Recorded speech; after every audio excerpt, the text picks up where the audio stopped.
Hey guys, my name is Aditya, and in this video I'll be showing you my project titled Sign Detection. The project is mainly motivated around making a tool that can be used by the deaf and mute community as well as others who interact with the deaf and mute community. As we know, the sign language is something that the deaf and the mute community heavily rely upon in order to make their communications in their day-to-day lives. And it also happens that a lot of people do not know sign language, and hence we have the tool sign detection. The tool is mainly focused on trying to interpret a given alphabet from the hand gesture. So basically all you have to do is take a photo of the hand gesture and upload it onto the website, which will basically tell you what alphabet that hand gesture stands for. I'll show you a live demo of the project right now. On the screen you see the homepage of the website, and basically I can choose any image file, and for testing purposes I'll be choosing the American sign language dataset from Kaggle, which provides its own test data. This test data is verified by Kaggle as well as the data collectors themselves. So we could try anything like P, and if I do get results, yeah, we have see the backend or the model behind the website is able to correctly predict what alphabetical presentation this is. Now in order to solve the doubts, I'll show you the picture too. So basically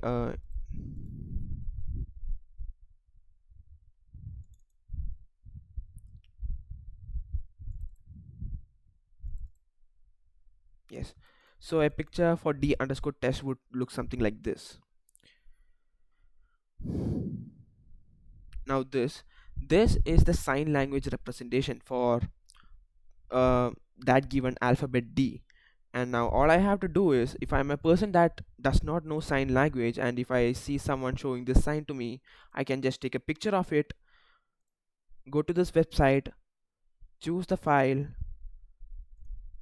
and then click on get results, and it basically tells me what letter it is.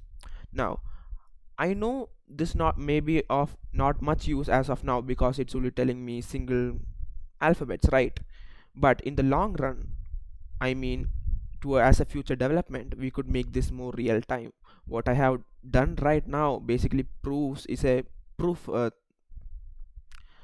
It's basically proof that I can make it real time.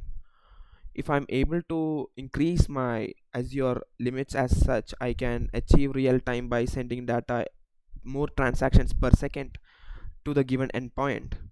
Now coming to the Azure services I have used, first of all, as you might have noticed, I am using Azure Web Services for the deployment of the website. The backend is done in Flask, and I have also used Tailwind for designing the front end.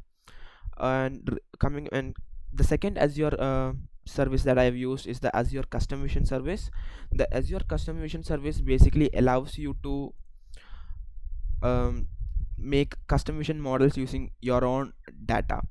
So I have, as I told before, I have used the American Sign Language dataset from Kaggle, but however the dataset was 1 gigabytes in size and it had 3000 training images for each label. That is, for A 3000 images, B 3000 images, and Azure has a limit that I can have only 5000 images per project. So I had to cut down the number of images and only use 190 images per class, and this is the reason why the model is not that accurate. Yes, right now you saw a perfect result, but in real time if I were to open my the application on my phone and take a photo like this, it wouldn't be giving you the expected result in some cases. This is because it needs more training data and more training time, which would for sure exceed my Azure subscription limitations. And regarding the project, yeah, so this is basically the American Sign Language, which basically has all these gestures that the people use in order to communicate. Now the project basically does that, and as an opportunity I would say the project has a lot of scope for improvement here, because definitely one thing that is that it's not real time. So if we were to increase the Azure limits and limits usage, then we could make it real time by having more number of transactions to the prediction point API, this one here right now. So that would be it. If you do like the project, do leave a like, do star the repo. Thank you.